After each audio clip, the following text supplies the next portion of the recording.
Fideiussione, eccezione di nullità e competenza.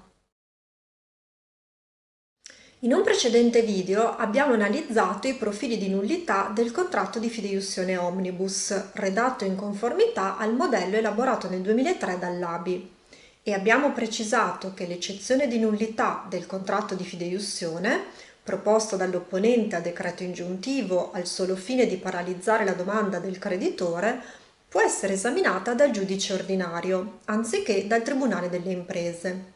Vi lasciamo il link al video qui sotto in descrizione. Di recente è sorto un contrasto nella giurisprudenza di merito proprio in relazione a questo profilo di diritto processuale, cioè in merito alla competenza a conoscere l'eccezione e non la domanda di nullità della fideiussione, proposta dall'autore opponente a decreto ingiuntivo.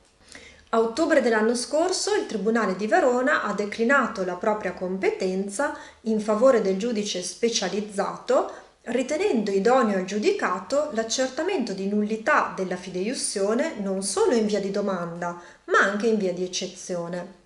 Per il Tribunale Scaligero, inoltre, non sarebbe possibile separare la causa di competenza del giudice specializzato, sezione delle imprese, dalla causa di opposizione a decreto ingiuntivo, allorché l'opponente non proponga una domanda riconvenzionale di accertamento, ma come detto si limiti ad eccepire la nullità della fideiussione.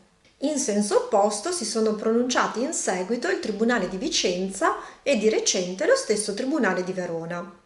Entrambe le pronunce, emesse a gennaio di quest'anno, affermano la competenza del giudice dell'opposizione a decreto ingiuntivo a conoscere e decidere l'eccezione riconvenzionale proposta dal garante destinatario della notifica del decreto ingiuntivo, in ragione della competenza funzionale del tribunale che ha emesso il provvedimento opposto.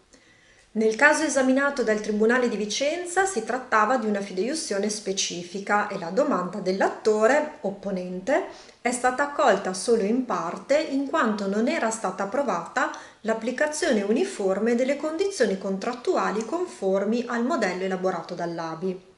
Nel caso deciso dal Tribunale di Verona, invece, si discuteva della nullità di una fideiussione omnibus e il giudice ha ritenuto di poter esaminare l'eccezione riconvenzionale di nullità in ragione della competenza funzionale e inderogabile dell'ufficio giudiziario che ha emesso il decreto ingiuntivo opposto.